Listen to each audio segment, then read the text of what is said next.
Hi,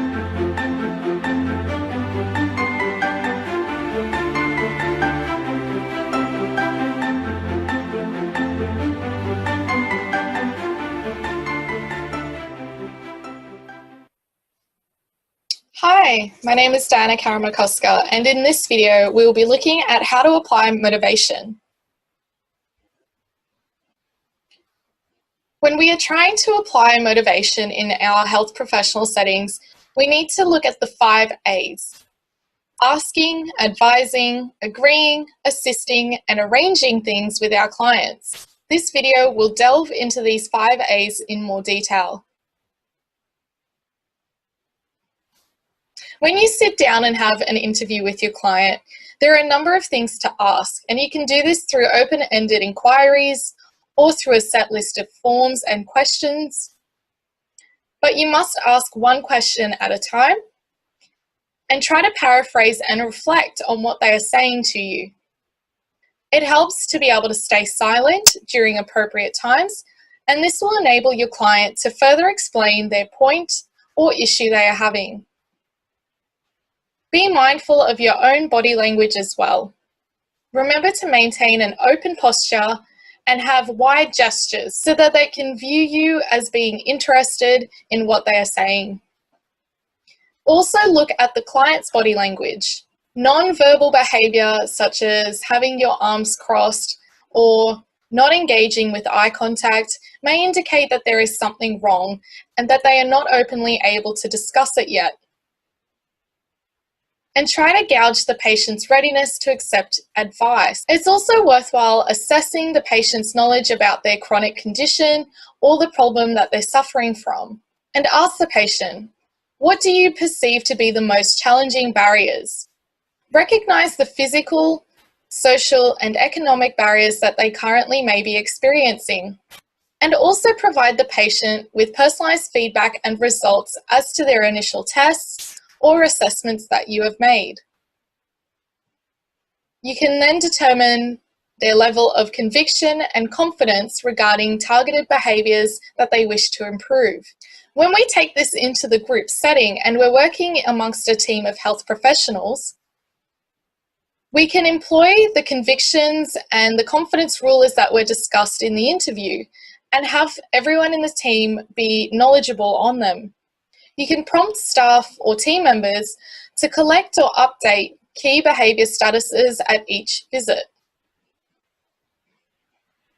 And you must also consider which basic needs are most relevant to the client's situation to develop and improve on so that you can establish high quality motivation going into the program or intervention.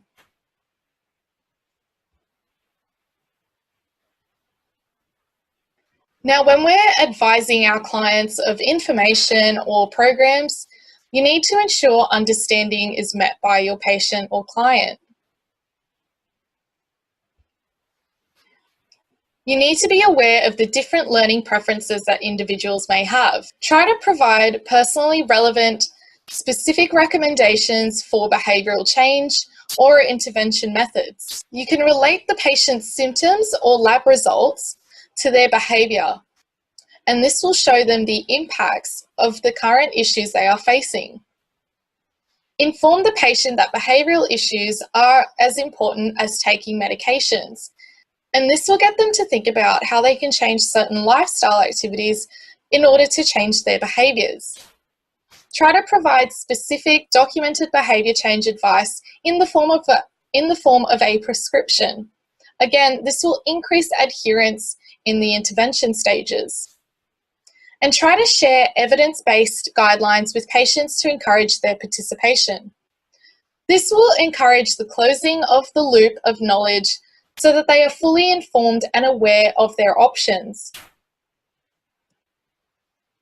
Taking this back to the team setting or the health professionals we might be working with, develop a list of benefits of behavioural change or risk reduction. That way you can work as a team to effectively implement strategies that are centred around this change.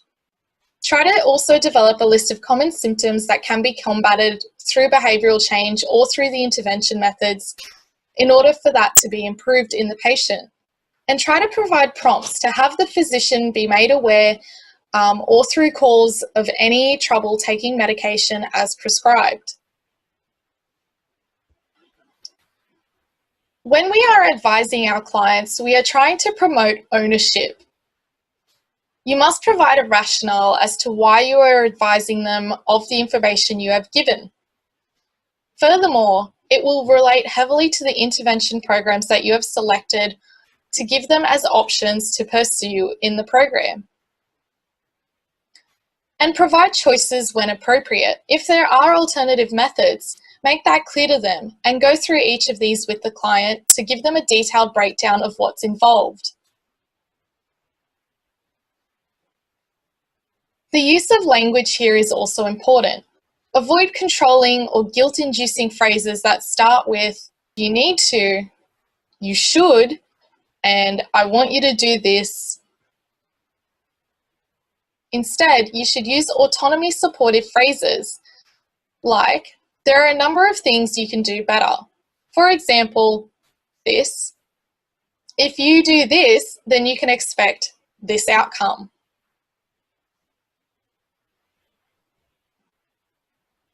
Agreeing looks at setting and achieving goals that help build success and hence motivation.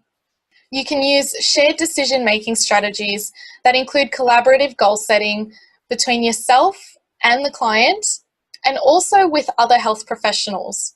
Encourage the client to develop specific and measurable and feasible goals with options and choices of different goals that they can attempt. You could also have family members or any type of support network provide input into the formulation of these goals. This will encourage relatedness, and you should also present evidence on the benefits and harms to the patient and let them decide on their course of action. We can then discuss these agreements on goals with the team that we are working with. You can develop a multimodal intervention to promote practicing change rather than utilizing one strategy.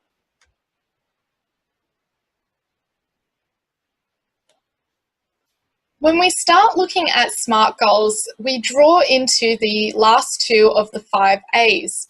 This would be in assisting and arranging around the client's needs and formulating goals that are appropriate to achieving an outcome or some sort of improvement.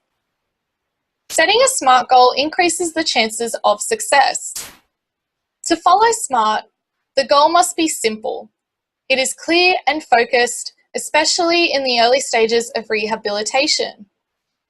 You should try to stick to having 1 or 2 goals maximum. You need to also have a measurable goal, and both the patient and the physio will together decide whether or not the goal has been achieved. And looking at the achievability of the goal, they need to be realistic to the client and build on the patient's confidence through success.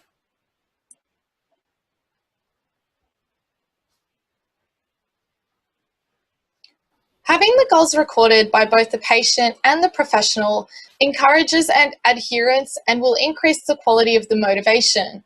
And consider whether videos or photos can be used to track progress.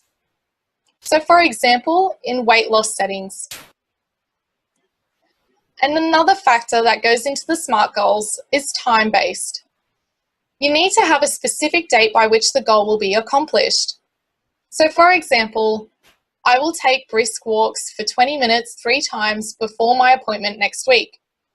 And as the health professional, you will track this progress and ensure that the client is meeting these small goals to reach a primary goal at the end of the program.